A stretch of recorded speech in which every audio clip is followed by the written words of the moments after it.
Un petit peu à ce qu'on avait l'autre jour. La première chose en fait c'est que le brut, comme on a la pièce qui est déjà finie, on a mis exactement la taille de notre pièce. L'explication on l'aura tout à l'heure quand on viendra découper ici. Si le brut est plus grand, on va faire le tour complet. Là, si le but est exactement la taille, il va nous faire que ces opérations là. Ok, donc première chose en fait on avait vu la dernière fois le fraisage et le perçage. Donc on va commencer par le perçage parce que c'est ce qui semble être intéressé. Donc on demande le perçage avec un forêt. Donc l'outil, on va sélectionner l'outil, on va aller récupérer dans les bibliothèques d'outils. Donc il nous propose uniquement des outils de perçage. Donc si on n'en a pas défini, on peut utiliser une fraise, puisque ça c'est tout à fait compatible. Moi je les ai ici, donc on va prendre une fraise de diamètre 10. Si j'en ai une qui traîne, ouais, tac, elle est ici. Tac.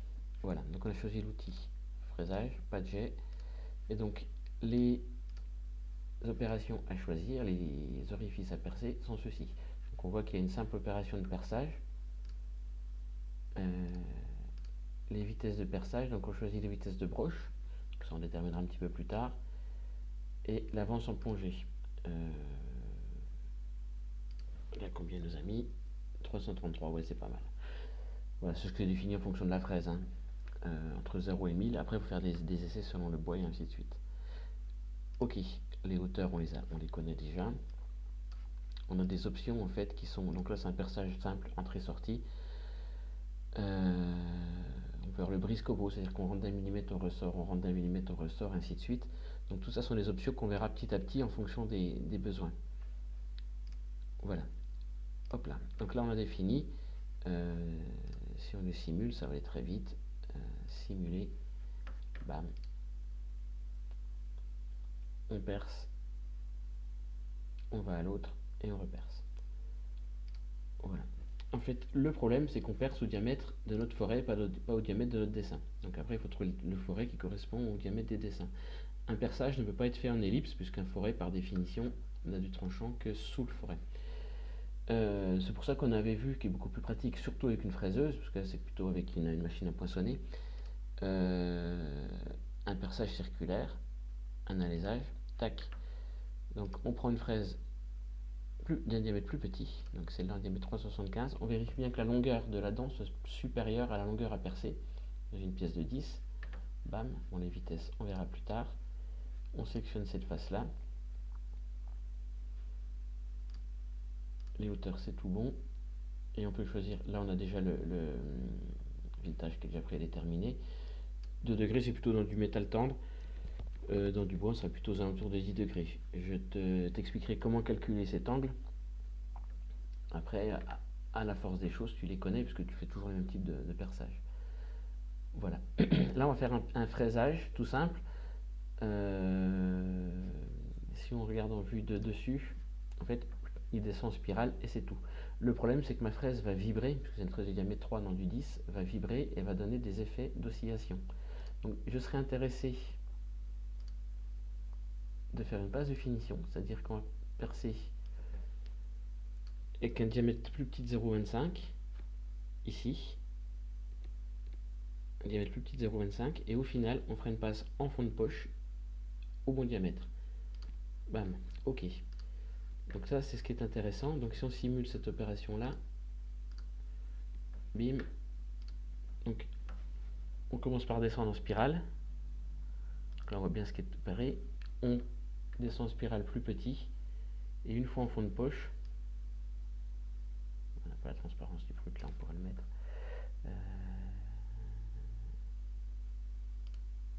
Voilà.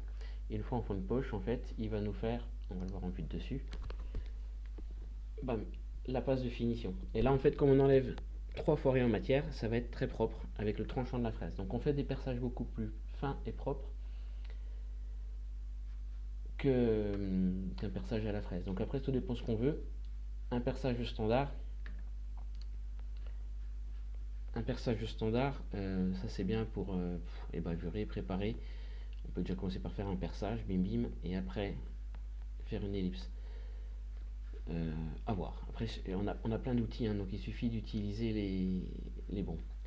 Ok, maintenant ce qui nous intéresse plus, c'est de couper ce petit bitonio. Donc du fait qu'on ait défini le brut exactement la cote, on peut le faire. Donc c'est un contour 2D. Bam, on va faire le contour en 2 dimensions, c'est-à-dire sur le fond de la pièce. Donc on va choisir notre fraise de 3 va bien. Donc je choisis la partie basse. Et on demande par contour du brut. Ok. Tac. Bim. Ça y est, il nous l'a défini. Alors moi ce qui m'embête avec ma fraise de 3, c'est que là j'ai une seule passe dans le contour du brut. Donc ce qu'il est préférable de faire, c'est plutôt d'utiliser une fraise de 6, déjà qui sera beaucoup plus rigide. Qui aura un tranchant bien meilleur, plus durable. Tac, on supprime le jet. On a le contour du brut.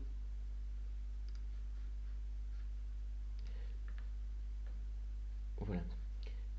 Par rapport au brut, là en fait on va rentrer dedans. Tac. Et sortir. On va utiliser 100% de la surface avant de la fraise. C'est pas très bon. Il vaut mieux parce qu'en fait il y a la fraise qui va dans un sens puis dans l'autre. Ça échauffe les fraises, ça échauffe les dents, ça use. Il vaut mieux faire plusieurs passes. Alors on va commencer une, raboter ici et là, raboter ici et là et faire une phase de finition. Donc en fait c'est assez simple. On va ici dans les liaisons. C'est dans les liaisons, non c'est pas dans les liaisons. On demande des passes d'ébauche. Recouvrement maximum, on va mettre la moitié de la fraise, donc 3. Tac, déviation du sage, en fait c'est pour qu'il fasse une courbe beaucoup plus douce. Nombre de recouvrements, donc là on va regarder si avec 3 recouvrements ça suffit. Bam, il nous le calcule, ouais ça suffit, ouais, il reste un petit, tu vois en fait il reste juste un petit bout de chute ici, un petit bout de chute ici. C'est bon, la fraise n'aura pas le temps de trop galérer dans cette matière, sinon on mettrait 4 passes. On est sur 20 secondes de coupe. C'est beaucoup plus judicieux d'utiliser 20 secondes de coupe, mais de beaucoup moins user sa fraise, parce qu'on l'utilise que sur un quart du tranchant, ça vivre moins, ça aussi moins, et être tranquille. Et dans ce cas-là, on peut même usiner, alors dans les vitesses d'usinage, on peut demander des avances beaucoup plus rapides, si on a des bois tendres. Hop, on peut mettre des avances de coupe de 3000 mm, donc là on a 18 secondes. Tu me diras, on gagne pas beaucoup. Où on peut gagner, c'est sur les retraits rapides, ici. Donc, tac, on reprend les hauteurs. Dessus du brut, décalage de 2 mm, 1 mm, et là sera bien. On va descendre de moins 0,25. Bam. Tac. Et là on n'est plus qu'à 15 secondes. Donc ça paraît peu 5 secondes, mais c'est 30% quand même du temps gagné. Sur une journée de 8 heures, ça fait 2 heures. Ok. Et encore là, c'est pas grand chose niveau optimisation. Est-ce qu'on peut faire des ébauches plus rapides, des définitions plus lentes, ainsi de suite. Donc tout ça, on le verra petit à petit. Moi, ce que je t'invite à refaire, c'est reconstituer ces opérations. Donc on a une opération de perçage ici, avec un forêt ou une fraise, mais c'est juste vertical, même bim. Une opération ici d'alésage. Donc là qui permet avec une petite fraise de faire vraiment tous les diamètres qu'on veut. On peut comparer les temps d'usinage. Là j'ai 5 secondes. Et là j'ai 9 secondes. Donc tu vois, en définitive on n'utilise pas beaucoup plus de temps pour ça. Et encore on pourra encore l'optimiser. 5 secondes pour 2 trous quand même. Mais avec la même fraise on peut faire tout type de trou, tout type de diamètre. Et surtout on ne bousille pas les fibres du bois. Parce que quand on perce ici, il faut être très vigilant en fait. Parce qu'au niveau du débouchage c'est complexe. Et ainsi de suite. Voilà. Ok, je te laisse programmer ça. Une fois que ça c'est fait, on s'amusera de générer le programme. Et je t'expliquerai en fait ensuite comment les opérations, une fois qu'elles sont bien réglées, ajustées, comment les mémoriser pour pouvoir les ressortir à toute occasion. Voilà, ben bon courage.